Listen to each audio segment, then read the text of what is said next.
Baik, untuk materi yang pertama adalah hakikat dari perkembangan. Pada dasarnya, perkembangan merujuk kepada perubahan sistematik tentang fungsi-fungsi fisik dan psikis.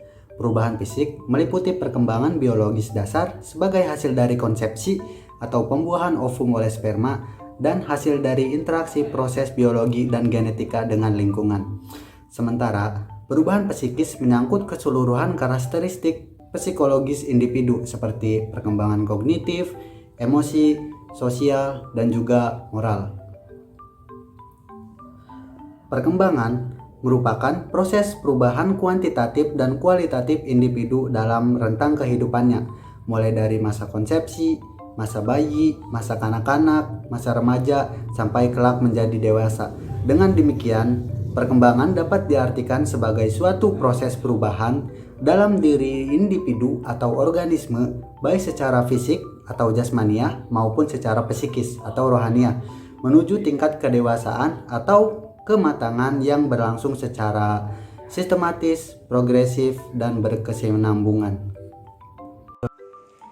Lalu, apa yang dimaksud dengan sistematis, progresif, dan berkesinambungan? Yang pertama ada sistematis. Sistematis berarti perubahan dalam perkembangan itu bersifat saling ketergantungan atau saling mempengaruhi antara bagian-bagian organisme atau fisik dan psikis, dan merupakan suatu kesatuan yang harmonis. Contohnya seperti kemampuan berjalan kaki seiring dengan matangnya otot-otot kaki dan berkembangnya minat untuk memperhatikan lawan jenis seiring dengan matangnya hormon seksual. Yang kedua ada progresif. Progresif berarti perubahan yang terjadi bersifat maju, meningkat, mendalam, dan meluas, baik secara kuantitatif atau fisik maupun secara kualitatif atau psikis. Contohnya seperti terjadinya perubahan proporsi dan ukuran fisik anak dari pendek menjadi tinggi, dari kecil menjadi besar, dan perubahan pengetahuan atau kemampuan anak dari yang sederhana sampai kepada yang kompleks, mulai dari mengenal huruf dan angka sampai kepada kemampuan membaca, menulis, dan berhitung. Yang terakhir ada berkesinambungan. Berkesinambungan berarti perubahan pada bagian atau fungsi organisme itu berlangsung secara berurutan dan beraturan.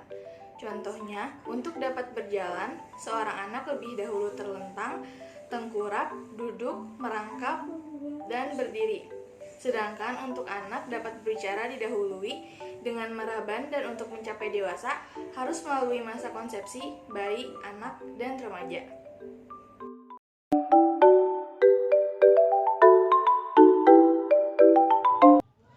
Materi selanjutnya yaitu ciri-ciri perkembangan.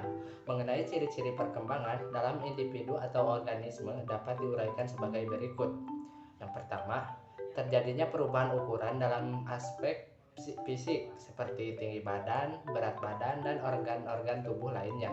Sedangkan aspek psikis, semakin bertambahnya pembendarahan kata dan matangnya kemampuan berpikir, mengingat serta menggunakan imajinasi kreatif.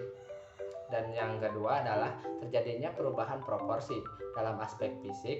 Proporsi tubuh anak berubah sesuai dengan fase perkembangannya, dan pada usia remaja proporsi tubuh mendekati proporsi tubuh dewasa. Sedangkan pada aspek psikis, perubahan imajinasi dari yang fantasi ke realitas dan perubahan perhatiannya dari yang tertuju kepada dirinya sendiri perlahan-lahan meluas kepada orang lain, terutama kepada teman sebayanya. Yang ketiga, lenyapnya tanda-tanda dalam aspek fisik atau lenyapnya kelenjar timus atau kelenjar anak-anak yang terletak pada bagian dada, rambut halus, dan gigi susu. Sedangkan pada aspek psikis, lenyapnya masa meraban atau mengoceh atau meraban, bentuk gerak-gerik kanak-kanak seperti merangkak, dan perilaku impulsif seperti melakukan sesuatu sebelum berpikir. Dan yang keempat atau yang terakhir, munculnya tanda-tanda baru dalam aspek fisik, tumbuh atau pergantian gigi, dan matangnya organ-organ seksual pada usia remaja, baik primer seperti menstruasi pada wanita dan mimpi basah pada pria, maupun sekunder seperti melebarnya pinggul atau buah dada pada wanita dan tumbuhnya kumis serta perubahan suara pada wanita. Sedangkan pada aspek psikis, berkembangnya rasa ingin tahu terutama yang berhubungan dengan ilmu pengetahuan, lingkungan, alam, nilai-nilai, moral, dan agama.